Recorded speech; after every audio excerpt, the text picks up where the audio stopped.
avait un très beau match de basket ce soir à Angers. Nous, on a essayé de faire pour les faire douter. Malheureusement, c'est pas passé. Mais bon, je suis aussi satisfait de ce qu'on a fait ce soir. Malheureusement, je trouve que c'est dommage que des fois il y ait de l'incohérence au niveau de l'arbitrage, parce que je trouve que c'est des deux côtés, mais je trouve que ça gâche un peu la fête de ce soir, parce que je pense qu'il y a eu 2 équipes de ligue ce soir qui seront sur le terrain et qui ont reproduit du jeu pour les spectateurs, et que malheureusement des fois ça joue un petit peu, ça agace un peu les joueuses et on trouve des situations un peu bêtes. Maintenant, nous on venait à Angers pour faire un coup, on l'a pas fait, on n'est pas dans la merde non plus au niveau de notre parcours par rapport au maintien. Pour l'instant, on n'est pas trop mal. Je vois une équipe qui a été soudée et solidaire, il y a des petites erreurs, mais c'est satisfait de notre prestation de ce soir. Mais je pense que l'écart est sévère, moi. Je pense que prendre 11 points ou 13, 11 ou 13, 13, je trouve que c'est sévère par rapport au match. Je pense qu'on aurait été à moins de 10 points, je pense que c'était plus honnête par rapport à la prestation de ce soir.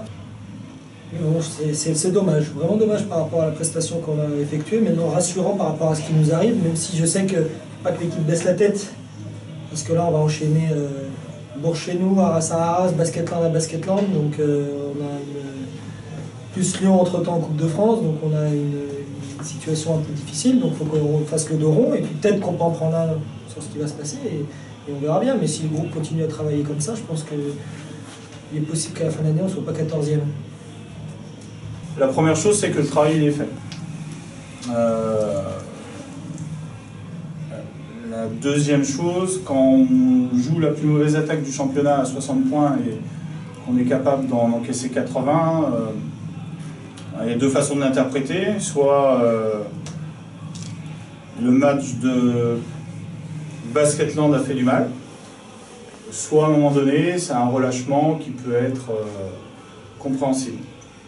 Maintenant, je félicite quand même Calais qui a rien lâché, du début jusqu'à la fin, qui nous a proposé aussi des défenses pas forcément, on va dire qu'on ne voit pas régulièrement, mais prendre Lisanne en boîte ou des choses comme ça, c'est pas forcément des choses qu'on a l'habitude de voir. Donc voilà, je retiens simplement l'aspect défensif où face à la dernière attaque du championnat, on prend quand même 80 points. Oui, des satisfactions, des confirmations. Des confirmations par rapport à des joueuses offensivement, des confirmations par rapport à Angelina, qui continue à avancer tranquillement, mais après de la déception par rapport à ce qu'on a proposé défensivement surtout.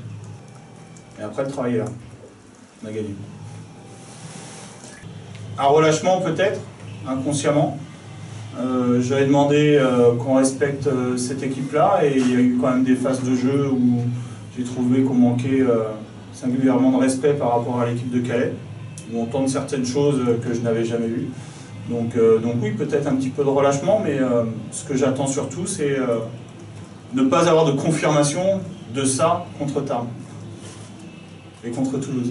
Après attention, hein, je pense que Calais, si elle continue à jouer comme ça, réussiront à se sauver. Il va falloir qu'elle gagne certains matchs, mais voilà, en jouant comme ça, en proposant des défenses un petit peu combinées où on n'a pas forcément l'habitude de voir les choses, peut-être qu'elles s'en sortiront, mais voilà, je pense que malgré ça, on marque quand même 94 points. Mais comme on est dans la frustration sur plein de choses, on oublie de défendre.